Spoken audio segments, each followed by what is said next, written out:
세상을 이기는 믿음 네 번째, 말씀과 기도로 죄와 싸우십시오라는 제목으로 하나님 말씀을 함께 나누겠습니다. 우리가 3월, 4월 요한일서 말씀을 통해서 세상을 이기는 믿음이라는 주제로 하나님 말씀을 함께 듣고 또 하나님의 귀한 교훈을 받고 있습니다. 우리 주제 말씀이 되는 요한일서 5장 4절 말씀을 한번 같이 읽고 또 말씀을 계속해서 이어나가도록 하겠습니다. 요한일서 5장 4절입니다. 시작. 무릇 하나님께로부터 난 자마다 세상을 이기느니라. 세상을 이기는 승리는 이것이니 우리의 믿음이니라. 아멘. 여러분, 우리는 요한일서 말씀을 통해서 매주 세상을 이기는 믿음이 무엇인지를 배우고 있습니다. 세상을 이기는 믿음은 세상을 변화시키는 힘입니다. 세상을 이기는 믿음은 세상에 영향력을 주는 것입니다. 세상을 이기는 믿음은 진리가 무엇인지를 우리가 보여주는 것입니다. 여러분, 이 요한일서 말씀을 통하여 하나님께서 내게 주신 귀한 믿음의 교훈을 잘 붙잡아서 우리의 믿음이 성장하여서 세상을 이기는 믿음으로 나가는 저와 여러분이 되시기를 주님의 이름으로 축복합니다. 자, 오늘 본문 1절 말씀을 우리 같이 한번 읽어보도록 하겠습니다. 1절입니다. 시작. 보라, 아버지께서 어떠한 사랑을 우리에게 베푸사 하나님의 자녀라 일컬음을 받게 하셨는가. 우리가 그러하도다. 그러므로 세상이 우리를 알지 못함은 그를 알지 못함이라. 자, 1절 말씀을 보니까 사도 요한은 우리가 하나님의 자녀가 된 것은 철저하게 하나님의 사랑 때문이다 라고 말하고 있습니다. 그래서 이 하나님의 사랑을 절대로 잊어버려서도 안 되고 잃어버려서도 안 된다는 거죠. 그래서 감격적으로 선포하고 있는 겁니다. 보라, 아버지께서 어떠한 사랑을 우리에게 베푸사 하나님의 자녀로 일컬음을 받게 되었는가. 경이롭고 놀라운 하나님의 사랑을 찬양하고 우리에게 소개하고 있습니다. 여러분, 예를 들어서 이런 상황을 한번 가정해 보겠습니다. 우리에게 좀 여유가 있는 돈 한 1,000만 원 정도가 우리에게 있다라고 가정을 해보겠습니다. 그리고 우리의 가족 가운데 누군가가 잘못을 해서 감옥에 가게 되었는데 보석금 1,000만 원을 맡기면 풀려날 수 있는 상황입니다. 여러분, 그때 어떻게 하시겠습니까? 여러분의 여유 있는 그 돈을 사용하시겠습니까? 예, 가족이니까 충분히 그렇게 사용할 수 있습니다. 근데 두 번째 경우를 한번 가정해 볼게요. 내가 전혀 알지 못하는 사람이에요. 일면식 없는 사람, 한 번도 만나본 적이 없는 사람인데 보석금 1,000만 원을 내면 그 사람이 풀려날 수 있다 할 때 여러분의 그 여유 있는 돈을 사용하시겠습니까? 좀 어렵죠. 그런데 가끔 10,000명에 1명 정도는 그런 일이 일어날 수도 있습니다. 세 번째 경우를 한번 가정해 볼게요. 내 원수입니다. 내 원수가 감옥에 갇히게 되었어요. 나에게 사기도 쳤고 배신도 했고 늘 나를 모함하고 다녔어요. 그리고 나를 나쁘게 말하고 그렇게 나를 늘 괴롭혔던 사람이 감옥에 가게 되었는데 그 사람이 풀려나기 위해서 내 돈 1,000만 원을 내야 된다면 여러분 어떻게 하시겠습니까?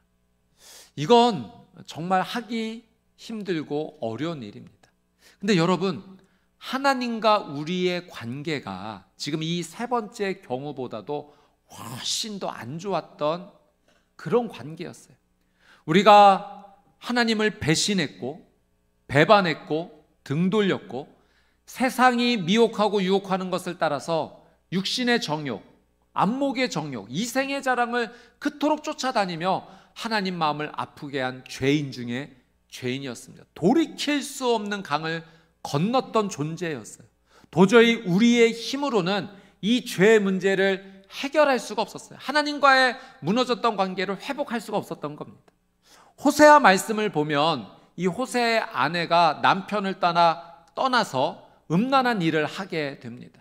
하나님께서 이 모습을 보시면서 지금 이스라엘 백성들이 바로 이 모습 같다는 거예요. 이스라엘 백성들이 하나님을 떠나서 영적으로 우상을 숭배하고 나가니 그들의 모습이 마치 영적으로 음란한 모습 같다고 하는 겁니다. 그런데 그것이요, 호세아 시대의 이스라엘 백성들에게만 주시는 말씀이 아니라 바로 우리의 모습이었던 겁니다. 하나님과의 관계가 죄로 말미암아 회복될 수 없었던, 우리의 힘으로는 도저히 할 수 없었던 그 일 가운데 하나님의 일방적인 사랑이 우리에게 쏟아지게 된 겁니다. 하나님께서 하나뿐이 없는 외아들 독생자 예수를 우리를 위해 보내주신 거예요. 하나님의 아들을 나를 대신해서 내 모든 죄를 짊어지시고 십자가에서 죽게 하신 겁니다. 나를 구해주시기 위해서. 여러분, 우리 주 예수 그리스도를 나의 구세주로 믿게 되었을 때 하나님께서 우리를 하나님의 자녀가 되는 그 놀라운 은혜를 열어주신 것입니다. 여러분, 이 사랑이 이해가 됩니까? 할 수 있는 일일까요? 여러분, 다른 아들 살리려고 내 아들 희생할 수 있는 겁니까? 이거는 말도 안 되는 너무나 경이롭고 설명할 수 없는 하나님의 놀라운 사랑이 우리에게 쏟아 부어진 겁니다. 그래서 사도 요한이 보라, 하나님의 이 놀라운 사랑으로 우리가 하나님의 자녀가 되었다라는 이 사실을 우리가 잊어서는 안 된다라고 그렇게 강력하게 외치는 거죠. 마치 불 속에 뛰어들어서 우리는 살리고 하나님께서는 희생하신 것입니다. 여러분, 우리가 하나님의 이 놀라운 사랑 때문에 예수 그리스도를 통하여 하나님의 자녀가 되었다는 것을 우리는 반드시 기억해야 됩니다. 이 놀라운 은혜를 우리가 놓치지 않는다면 우리가 이 땅에서 하나님을 믿는 자로서, 하나님의 자녀로서, 하나님의 사랑을 받은 자로서 이 땅에서 그 믿음으로 승리하는 삶을 살 수 있다는 겁니다. 오늘 말씀 가운데는 우리가 하나님의 사랑으로 하나님의 자녀가 된 자로서 누릴 수 있는 두 가지 특별한 하나님의 축복과 은혜가 소개되어 있습니다. 이 두 가지의 놀라운 은혜가 여러분의 삶 가운데 충만하게 흘러넘치시게 되기를 주님의 이름으로 축복합니다. 자, 첫 번째 주신 하나님의 놀라운 은혜, 하나님의 사랑으로 자녀 삼아 주신 우리에게 주신 하나님의 놀라운 은혜, 첫 번째는 우리가 소망을 잃어버리지 않게 해주셨다는 거예요. 자, 본문 2절 3절 말씀을 우리 같이 한번 읽어보도록 하겠습니다. 본문 2절 3절 말씀입니다. 시작. 사랑하는 자들아, 우리가 지금은 하나님의 자녀라.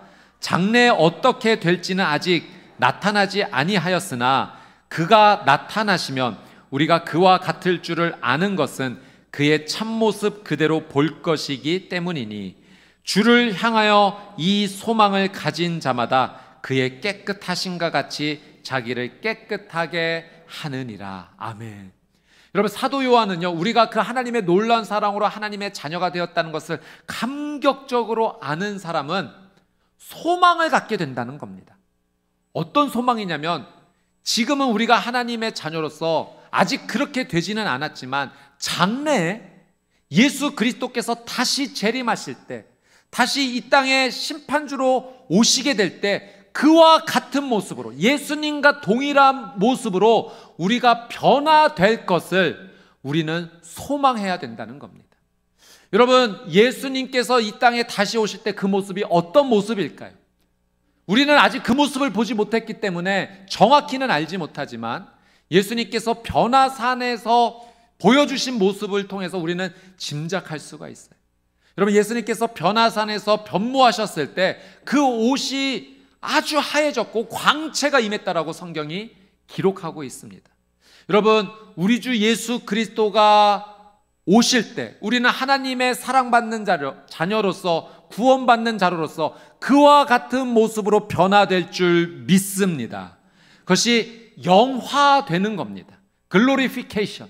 지금 우리가 예수님을 믿고 하나님의 자녀로서 점점 거룩하여 성화의 삶을 살다가 예수님께서 오실 그때 우리는 그 모습처럼 영화로운 모습으로 변화가 되는 거죠. 그래서 사도 요한이 하나님의 사랑받는 자녀로서 우리에게 주어진 놀라운 은혜가 소망이다라는 것을 우리에게 지금 언급하는 겁니다. 여러분, 믿음의 사람에게 있어서 이 소망이 얼마나 중요한지 모릅니다. 여러분, 이 시대 가운데 20세기를 대표하는 세계적인 첼리스트 가운데 파블로 카잘스라는 분이 계십니다. 이분이 지금은 이제 소천하셨는데 아직까지도 찬사를 받고 있는 이유는 이분이 우연히 그 바흐의 무반주 첼로 모음곡을 발견했다는 거예요. 그리고 10여 년 동안 혼자서 그 곡을 연습하면서 이 바흐의 무반주 첼로 연주곡을 어떻게 연주해야 될지 그 연주법을 확립시켜 놓았다는 거죠. 예, 대단한 업적을 남겼습니다. 하루는 이분이 이제 95세가 되셨을 때 신문 기자가 찾아와서 이제 인터뷰를 하면서 질문을 하는 거예요. 선생님은 지금도 위대한 첼리스트로 그렇게 인정을 받고 계시는데 어떻게 지금도 하루에 6시간씩 그렇게 연주를 하십니까? 라는 질문을 하게 됩니다. 그때 이런 답변을 하셨다고 해요. 왜냐하면 지금도 나는 매일 조금씩 실력이 좋아진다라고 생각하기 때문입니다. 여러분, 이 파블로 카잘스에게 소망이 있었어요. 지금도 연습을 하면 나는 실력이 좋아진다라는 그 소망이 있었기 때문에 95세가 되는 그 나이에도 하루에 6시간씩 연습하고자 하는 그 열정이 그의 삶을 이끌었다는 거죠. 여러분, 소망이 주는 힘이 있어요. 여러분, 요즘에 우리 60대, 70대 우리 어르신들, 소망으로 살아가는 모습을 제가 보게 됩니다. 제2의 인생을 아주 활기차게 살아가세요. 요리도 배우시고 음악도 배우시고 그림도 그리시면서 새로운 삶의 활력으로 살아가는 모습을 보게 됩니다. 이분들이 이렇게 외치더라고요. 우리는 다 할 수 있다. 단 한 가지만 빼고, 어린이 모델 되는 것만 빼고는 다 할 수 있다. 그렇죠. 어린이 모델은 좀 어렵지만 여러분, 소망을 가지면 삶에 새로운 원동력, 힘이 생겨나는 겁니다. 여러분, 소망이 너무나 큰 힘이 있어요. 소망은 우리에게 힘을 줍니다. 그래서 우리 믿음의 선배들도 그 신앙의 삶을 살면서 신앙의 삶 가운데, 영적인 삶 가운데 이 소망을 잃어버리지 않을 것을 우리에게 교훈으로 남겨준 것들이 많이 있습니다. 철로 역정의 저자였던 존 버년이 이렇게 말했죠. 믿음이 건강하다면 소망은 결코 병들지 않습니다. 종교개혁가 있고 기독교 강요를 저술했던 장 칼뱅도 소망은 믿음을 쉬지 않게 하고 새롭게 하며 회복시킴으로 끈기 있게 활기를 북돋아 줍니다. 또 목회자이며 영국 찬송시의 아버지라고 불렸던 아이작 와트도 절망은 우리가 결코 고난을 극복할 수 없다 말하지만 그러나 소망은 우리가 극복하지 못할 고난은 아무것도 없다라고 말합니다. 여러분, 우리가 하나님 안에서 하나님의 사랑받는 자녀로서 구원받은 자로서 이 믿음의 삶에 정말 중요한 것은 소망을 가지는 겁니다. 그래서 사도 요한이 우리에게 그 소망이라는 단어를 언급한 거예요. 어떤 소망입니까? 우리의 삶이 계속해서 예수 그리스도께서 오실 그날까지 변화될 수 있다는 겁니다. 지금은 완전히 이루어지지는 않았지만 예수 그리스도께서 오실 그날의 그 모습처럼, 예수 그리스도처럼 우리도 그렇게 변화될 거라는 거죠. 여러분, 우리가 하나님의 사랑받는 자녀로서 우리의 신앙은 여기에 멈추지 않고 계속 변화될 줄 믿습니다. 자라는 거예요. 변화되는 거예요. 계속 성화되는 겁니다. 어디까지? 예수 그리스도의 그 완전하신 모습까지, 영화로운 그 모습까지 우리는 계속 변화되고 자라나게 될 겁니다. 여러분, 우리가 이 소망에서 반드시 붙잡아야 될 중요한 포인트가 있다면 우리가 변화될 것이다 라고 하는 사실이죠. 여러분, 이 변화가 어떤 힘으로 변화되는 겁니까? 내 힘으로? 내 노력으로? 아니요, 절대 그렇지 않아요. 여러분, 나의 변화는 하나님께서 주시는 은혜로만 가능한 줄 믿습니다. 그래서 그 믿음 안에서 하나님의 사랑받는 하나님의 자녀로서 하나님 주시는 은혜를 받아 장차 우리 주 예수 그리스도가 오셔서 그 모습으로 변화될 때까지 우리는 이 소망을 가지고 나가야 된다는 거죠. 이것이 바로 세상에서 승리하는 믿음의 모습인 줄 믿습니다. 날마다 하나님 주신 은혜로 나는 변화되어 간다, 성화되어 간다, 예수님의 그 모습까지 영화롭게 나갈 것이다, 천국에 나가는 그 모습으로 나는 나갈 것이다. 이 믿음 가지고 나가는 저와 여러분이 되시기를 주님의 이름으로 축복합니다. 자, 두 번째로 하나님의 사랑받는 자녀, 구원받는 자녀에게 주시는 하나님의 놀란 은혜가 있으니 이 두 번째는 결코 죄를 짓지 않는다는 겁니다. 자, 오늘 본문의 4절, 5절, 6절 말씀 같이 한번 4절, 5절, 6절 말씀을 읽어보도록 하겠습니다. 시작. 죄를 짓는 자마다 불법을 행하나니 죄는 불법이라. 그가 우리 죄를 없애려고 나타나신 것을 너희가 아나니 그에게는 죄가 없느니라. 그 안에 거하는 자마다 범죄하지 아니하나니 범죄하는 자마다 그를 보지도 못하였고 그를 알지도 못하였느니라. 여러분, 이 4절, 5절, 6절 말씀을 천천히 읽어보면 4절에 죄는 불법이라는 거예요. 그래서 우리가 죄를 지으면 우리는 불법을 행한 자가 된다는 거죠. 5절 말씀해 보니까 우리 주 예수 그리스도께서 오신 이유가 무엇인가? 우리 안에 있는 이 죄를 제거해 주시려고, 없애 주시려고, 사하여 주시려고 오셨다는 겁니다.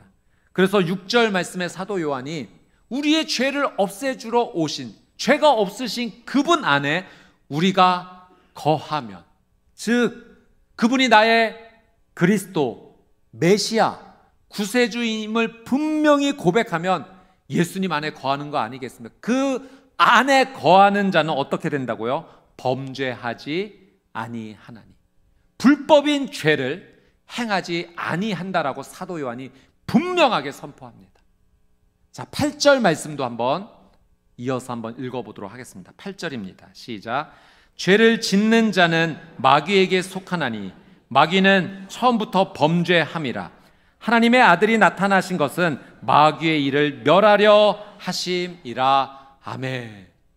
여러분, 죄를 짓는 자가 이 8절 말씀에 누구에게 속하였다고요? 마귀에게 속한 자다라고 이야기를 합니다. 자, 이 4절에서 8절의 내용을 간략하게 요약하면 아주 심플합니다. 그리스도, 예수님 안에 거하는 자, 예수님을 그리스도로 고백하는 자는 죄를 짓지 않는다는 거예요. 죄를 짓는 자는 누구에게 속한 자인가? 마귀에게 속한 자라고 사도 요한이 분명히 말합니다. 여러분, 사도 요한의 이 하나님께서 사도 요한을 통해 주신 이 믿음의 교훈, 여러분 동의하십니까? 저는 어제 말씀을 준비하면서 조금 괴롭더라고요. 여러분, 어제 죄를 하나도 안 지으셨습니까? 자, 사도 요한의 표현에 의하면 예수 그리스도 안에 거하는 자는 죄를 짓지 아니하고 죄를 짓는 자는 마귀에게 속한 자라고 하는데, 그러면 어떻게 되는 건가? 이것이 우리 믿음의 사람에게 있는 괴로운 일입니다. 여러분, 우리가 하나님을 믿는 자로서, 예수님을 나의 구원자로 믿는 자로서 어떻게 살고 싶은가? 정말 죄 짓지 않고 살고 싶어요. 생각으로 죄 짓고 싶지 않습니다. 그런데 불쑥불쑥 내 마음에 미움이 생길 때가 있어요. 다른 사람을 향해 정죄하고 비방하는 마음이 내 마음을 어지럽힐 때가 있습니다. 근데 생각에서만 또 멈추지 않고 그게 또 입술로 나올 때가 있어요. 실제로 이 말을 하면서 아차차 이렇게 하면 안 되는데 하면서도 그 죄악의 말을 쏟아내는 내 모습을 볼 때도 있고, 행동을 하면서도 이거 하면 안 되는데 알면서도 그 모습으로 행하고 있는 우리의 모습을 발견할 때가 있다는 거죠. 그러니 너무 괴롭습니다. 사도 요한의 표현대로 의하면 예수 그리스도 안에 거하는 자는 범죄하지 아니하고 마귀에게 속한 자가 죄를 짓는다고 하는데, 나는 정말 구원받을 수 있을까? 이런 고민까지도 생기게 됩니다. 여러분, 우리 어떻게 해야 될까요? 그냥 그러려니 하고 살아야 될까요? 어쩔 수 없는 연약한 존재임을 인정하면서 그냥 그 죄가 생각날 때마다 하나님께 회개하며 살면 되는 것일까요?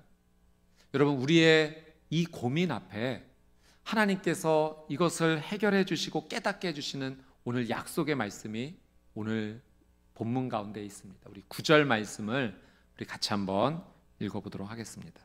9절입니다. 시작. 하나님께로부터 난 자마다 죄를 짓지 아니하나니 이는 하나님의 씨가 그의 속에 거함이요 그도 범죄하지 못하는 것은 하나님께로부터 났음이라. 아멘. 여러분, 이 9절 말씀에 다시 한번 사도 요한이 분명히 말합니다. 하나님께로부터 난 자마다 죄를 짓지 아니한다. 하나님께로부터 났다라고 하는 이 표현은 하나님께로부터 출생이 되었다는 거예요. 출생이 하나님께로부터 되었다는 것은 영적으로 다시 새롭게 거듭난 것을 말합니다. 다시 새로운 생명으로 새로운 존재가 된 거예요. 다시 태어난 거예요. 성령과 물로써 우리가 다시 태어난 겁니다. 누구든지 그리스도 안에 있으면 새로운 피조물이라 이전 것은 지나갔으니 보라 새 것이 되었도다. 여러분, 예수 그리스도를 나의 구세주로 고백을 하면서 우리는 하나님의 능력으로 덧입어서 어떤 존재가 되었는가? 하나님께로부터 다시 태어난 존재가 되었다는 거예요. 이게 중생입니다. born again, 다시 태어난 거예요. 영적으로 완전히 새로운 존재가 된 겁니다. 그래서 이렇게 하나님께로부터 태어난 자, 영적으로 완전히 거듭난 자는 죄를 짓지 아니한다라고 사도 요한이 우리에게 말을 하고 있습니다. 또 한 가지를 얘기해요. 그가 죄를 짓지 아니하는 이유는 하나님의 씨가 그 안에 있기 때문이라는 겁니다. 여러분, 이 씨가 씨앗입니다. 하나님의 씨앗이 우리에게 있기 때문에 죄를 짓지 않는 거래요. 자, 이 씨앗이 무엇인가? 많은 성경학자들이 대대적으로 지지하는 것이 바로 말씀이라고 합니다. 여러분, 베드로전서 1장 23절 말씀 같이 한번 읽어보겠습니다. 시작. 너희가 거듭난 것은 썩어질 씨로 된 것이 아니요 썩지 아니할 씨로 된 것이니 살아있고 항상 있는 하나님의 말씀으로 되었느니라. 아멘.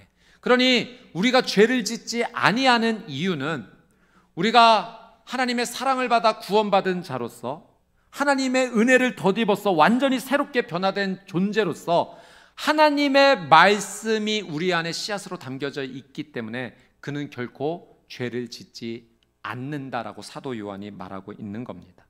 여러분, 씨앗은 생명의 역사가 시작되는 겁니다. 씨앗이 심겨질 때 생명의 역사가 일어나듯이 하나님의 말씀이 씨앗으로 우리 안에 심겨지게 될 때 그 말씀을 통하여 내 안에 새로운 생명의 역사가 시작된다는 거예요. 그러니 하나님께로부터 출생하는 것, 태어나는 것과 이 하나님의 씨가 우리 안에 심겨지는 것은 따로 구별되어지는 것이 아니라 함께 연결되어지는 것입니다. 여러분, 우리가 매일 하나님의 말씀을 묵상하자고 하는 것이 바로 이 이유입니다.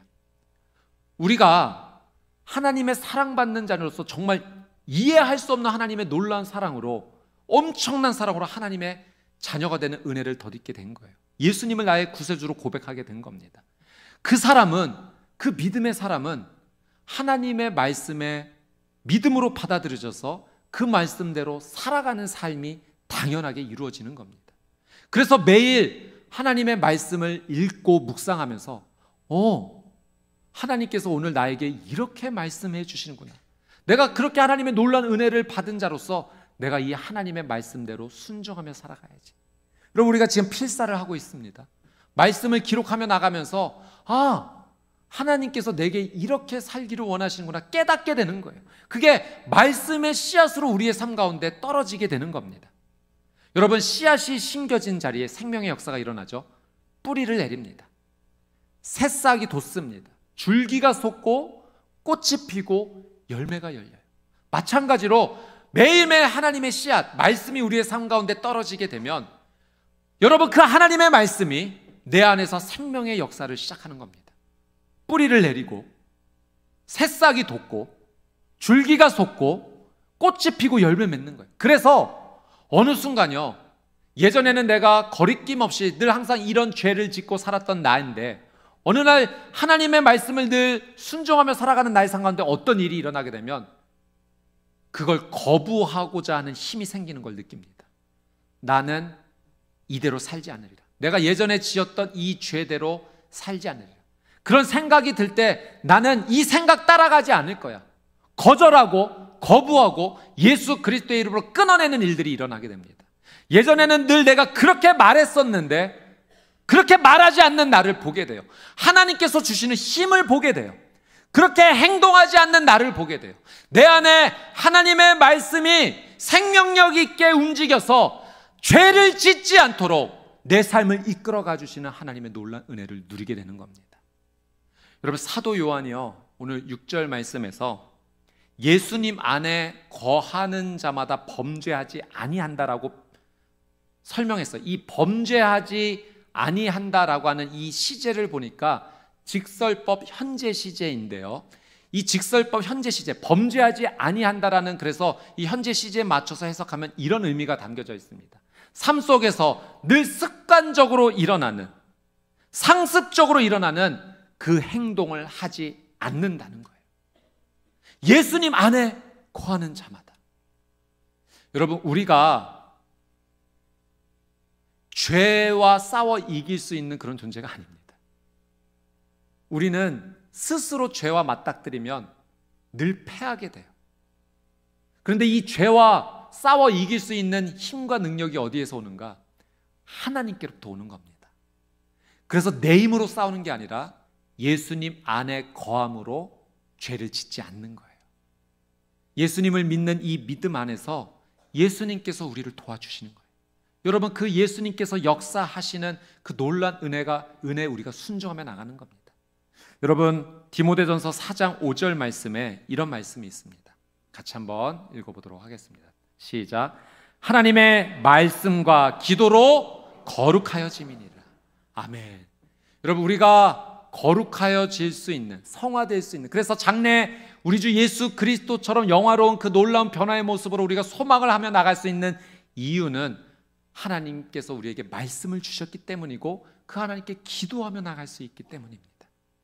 여러분, 우리가 하나님의 사랑받는 자로서 구원받았다는 사실을 절대로 잃어버리지 말고, 예수님이 나의 구원자 구세주이심을 분명한 믿음으로 고백하며 날마다 말씀과 기도로 하나님 앞에 나아가십시오. 하나님께서 놀라운 은혜를 부어주셔서 죄를 짓고 싶어도 짓지 않을 수 있는, 그 죄를 거절할 수 있는, 저항할 수 있는, 끊어낼 수 있는 하나님의 놀라운 은혜를 우리에게 허락하여 주실 줄 믿습니다. 그러니 매일매일 성화되는 거예요. 말씀과 기도로 하나님과 동행하면서. 이건 내 힘이 아닙니다. 나를 사랑하여 나를 자녀 삼아주시는 하나님께서 주시는 놀라운 은혜입니다. 여러분, 이번 한 주 고난주간 특별 저녁 기도로 하나님 앞에 나아갈 때 다 나오십시오. 기도의 자리에서 나를 얼마나 하나님께서 사랑하여 주셨는지 그 은혜에 감사하며 하나님 앞에 고백하는 시간이 되시고, 또 하나님께서 내게 주시는 말씀이 있다면 주님, 이 말씀대로 순종하며 살겠습니다. 이 말씀이 내 안에 씨앗이 되게 해주셔서 이 말씀이 뿌리 내리고 새싹 돋아 꽃이 피고 열매 맺어 하나님께 영광 돌리는, 그렇게 영화로운 주님의 모습을 닮아가는 나의 삶이 되게 해주십시오. 하나님께서 놀라운 은혜로 인도하여 주실 줄 믿습니다.